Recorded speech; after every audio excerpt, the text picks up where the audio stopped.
அனைவருக்கும் வணக்கம். இன்று 28/6/2026ங்க. இன்றைக்கி பாப்பாவுக்கு திதிங்க. இந்த வருஷத்தோடு பார்த்திங்கன்னா 4 வருஷம் முடிஞ்சு 5வது வருஷம் ஆரம்பிக்க போகுது. இன்றோடு நம்மக்கிட்ட இருந்து அந்த படுபாவி நாய்ங்க நம்ம பிள்ளைய பிரித்து 1448 நாட்கள் கடந்து போயிடுச்சுங்க.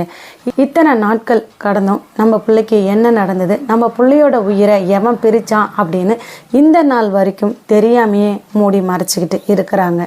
இன்று பாப்பாவுக்கு திதி நாளை முன்னிட்டு கோமாதாவுக்கு பார்த்திங்கன்னா பச்சரிசி இன்னும் அது கூட சில பொருட்கள் அத்தனையும் சேர்த்து கோமாதாவுக்கு கொடுக்குறாங்க. வாழ வேண்டிய குழந்தைய இந்த படுபாவி நாய்ங்க இது போல் பண்ணி இன்றைக்கி பார்த்திங்கன்னா நம்ம பிள்ளைக்கு திதி கொடுக்குற நிலைமைக்கு நம்மளை ஆளாக்கிட்டானுங்க.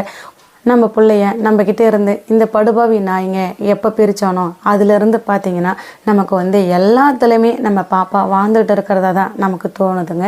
இப்போ இந்த கோமாதா கூட பாருங்கள் எவ்வளோ அழகாக நிற்கிது. இதை எப்படி சாப்பிடுது அப்படிங்கிறத நீங்களே பாருங்கள். கடவுள் தூணுலையும் இருப்பார், துரும்பிலையும் இருப்பார் அப்படின்னு சொல்கிறாங்க. அது போல் தாங்க பாப்பாவை இந்த நாய்ங்க என்கிட்ட இருந்து பிரிச்சதுலேருந்து எல்லா இடத்துலையும் எல்லா ஜீவன்களிலையும் பாப்பாவை நான் பார்த்துக்கிட்டே இருக்கேன். பாப்பா பார்த்திங்கன்னா நம்ம கூட மணி ஓசையின் மூலம் பேசும், பூக்கள் மூலம் பேசு. இப்போ கூட பாருங்கள், பாப்பா நேரில் சாப்பிட்ற மாதிரி தான் தோணுது இந்த கோமாதா சாப்பிட்றது. உங்களுடைய மனசுக்கு எப்படி தோணுது அப்படின்னு நீங்களும் சொல்லுங்கள்.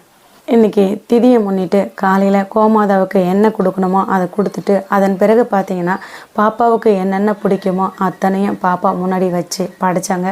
இனிப்பில் பாப்பாவுக்கு என்ன பிடிக்கும் அப்படின்னு பார்த்தீங்கன்னா ஜாங்கிரி தாங்க அதிக அளவு பாப்பா விரும்பி சாப்பிடுவாள். மற்றபடி மற்றதெல்லாம் ஓரளவுக்கு சாப்பிடுவாள். ஆனால் அதிகம் இனிப்பில் எனக்கு பிடிச்சது அப்படின்னு சொல்லி பாப்பா என்ன சொல்லுவாள் அப்படின்னு பார்த்தீங்கன்னா ஜாங்கிரி தாங்க சொல்லுவாள். பழம் அப்படின்னு பார்த்தீங்கன்னா அவள் விரும்பி சாப்பிட்ற பழம் அப்படின்னு பார்த்தீங்கன்னா ஆப்பிள், மாம்பழம் இதெல்லாம் நல்லா விரும்பி சாப்பிடுவாள். காய்கள் அப்படின்னு பார்த்தீங்கன்னா பாவக்காயை அதிக அளவில் விரும்பி சாப்பிடுவாள். நிறைய பேர் கசக்குது அப்படின்னு சொல்லி சாப்பிட மாட்டாங்க. பாவக்காய் வாங்கிட்டு வாம்மா எனக்கு சாம்பார் வைமா அப்படின்னு நிறைய நாள் கேட்பா. இப்போல்லாம் பார்த்தீங்கன்னா பாப்பா நம்மளை விட்டு பிரிஞ்ச இந்த நாட்கள்லேருந்து நான் பாவக்காய் சாம்பாரே வைக்கிறதே கிடையாதுங்க. அது மாதிரி பார்த்திங்கன்னா முருங்கைக்காய் விரும்பி சாப்பிடுவாள். அதுவும் வறுத்து கொடுத்தா நல்லா விரும்பி சாப்பிடுவாங்க. பாப்பா சாப்பிடும் போது பார்த்திங்கன்னா அதாவது தட்டில் சாப்பிட்றத விட வாழை இலையில் சாப்பிட்றத ரொம்ப ரொம்ப விரும்புவாங்க. எங்கேயாவது வயல்களுக்கு போகும்போது பார்த்திங்கன்னா வாழை மரம் இருந்துச்சு அப்படின்னா நான் கண்டிப்பாக அந்த இலையை அறுத்துக்கிட்டு வருவேன். ஏன்னா பாப்பா வாழை இலையில் சாப்பிட்றத ரொம்ப ரொம்ப விரும்பி சாப்பிடுவாள். பாப்பாவுக்கு வாழை இலையில் சாப்பிட்றது பார்த்திங்கன்னா ரொம்ப பிடிக்கும். அதனால் இப்போ எங்கே போனாலும் வாழை இலை நான் வாங்கிட்டு வருவாங்க. அதிக நாள் பார்த்திங்கன்னா வாழை இலையில் தான் அவள் சாப்பிடுவாள். பொரியல் அப்படின்னு பார்த்தீங்கன்னா அதிகம் விரும்பி சாப்பிடக்கூடிய ஒரு பொரியல் அப்படின்னா உருளைக்கிழங்கு பொரியலை தான் ரொம்ப ரொம்ப ரொம்ப விரும்பி சாப்பிடுவாள். எல்லா பொரியலும் சாப்பிட்டாலும் அதிகம் பிடிக்கும், எனக்கு இதுதான் ரொம்ப பிடிக்கும் அப்படின்னு சொல்லக்கூடிய ஒரு பொரியல் அப்படின்னா உருளைக்கிழங்கு பொரியல் தாங்க ரொம்ப பிடிக்கும் பாப்பாவுக்கு. அதுபோல் பார்த்தீங்கன்னா பாப்பா போட்டிருந்த அந்த கொலுசு, பாப்பா போட்டிருந்த தோடு, பாப்பா போட்டிருந்த வாட்சி இதெல்லாம் கூட பாப்பா முன்னாடி வச்சு படைச்சாங்க. ஒவ்வொரு நாளும் பாப்பாவோட அந்த பொருள்கள், பாப்பா ஃபோட்டோ இதெல்லாம் ஒவ்வொரு நாளும் பார்த்துக்கிட்டே இருப்பாங்க எனக்கு டைம் கிடைக்கும் போது.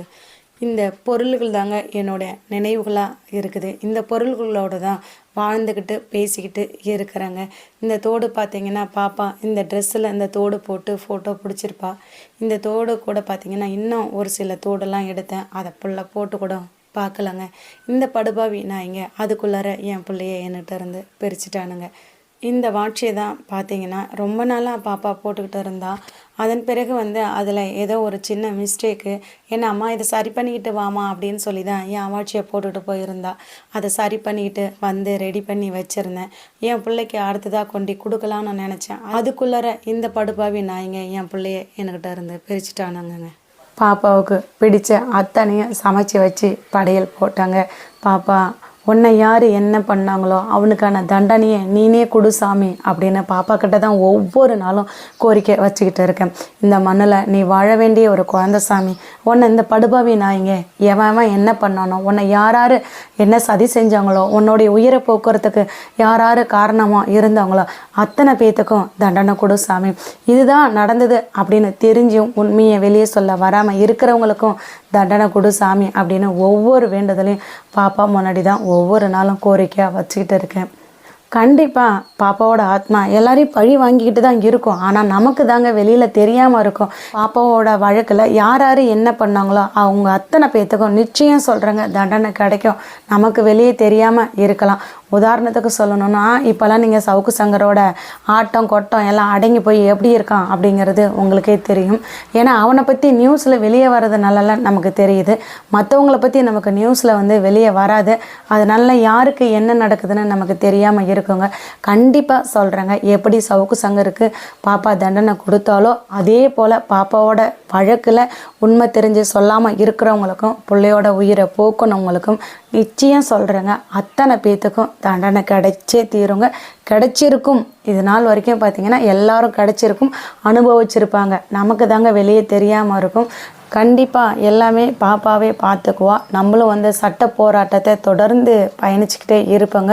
நீதிமன்றத்தில் வருகிற 21/7/2026 அன்று நமக்கு ஒரு நல்ல தீர்ப்பு வரும் அப்படின்னு முழு நம்பிக்கையோடு நம்பிக்கிட்டு இருப்பாங்க. தொடர்ந்து பயணிச்சுக்கிட்டே இருப்போம். Justice for Srimathi.